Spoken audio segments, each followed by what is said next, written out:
Rucksack auf meinen Schultern ist ein Fallschirm in die Freiheit. Ein Zelt, ein Bett, Zahnbürste, Feuerzeug. Wow. Entlang den schönsten Wegen, Berge, Wälder, grüne Ebenen. Es endet erst, wenn der Trail aufhört.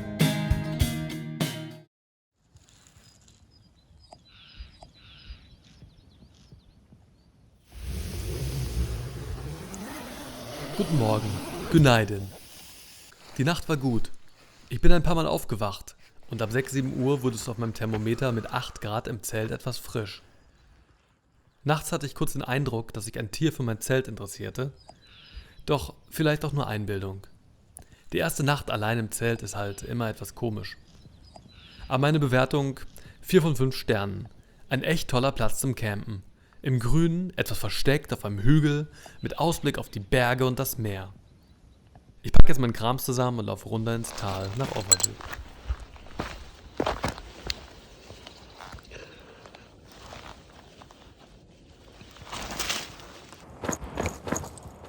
In Overgil angelangt, hatte ich erstmal Hunger. Ein Mann auf einem Campingplatz fiel mir auf und ich fragte ihn, ob sie geöffnet hätten und ob er Frühstück hat. Er sagte: „Komm, ich mach dir was." Und so saß ich als einziger Gast an einem Häuschen auf einem Campingplatz und unterhielt mich mit dem Mann, während er mir ununterbrochen Tee nachgoss. Und machte mich danach erfrischt auf die Suche nach dem Trailhead. Und endlich, hurra, da ist er. Ich hatte kurz gedacht, ich hätte ihn verpasst. Aber da ist er jetzt, der offizielle Startpunkt des Lykischen Wegs, das Tor zum Trail.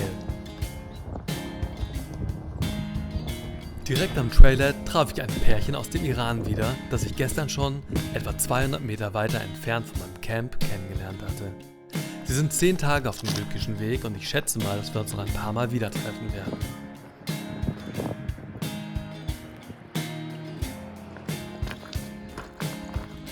Der Weg verlief an Steilhängen entlang der Küste und die Aussicht war grandios. Nach einigen Schleifen, die sich dann immer höher in den Berg zogen, folgten ein paar Kilometer Olivenhaine.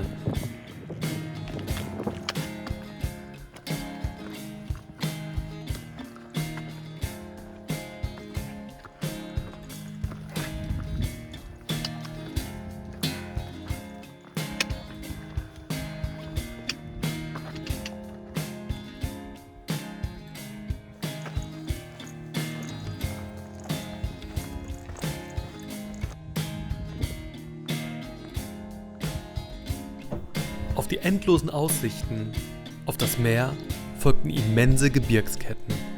Je nach Höhenlage veränderte sich die Landschaft. Zeitweise sah es beinahe aus wie auf einer Alm.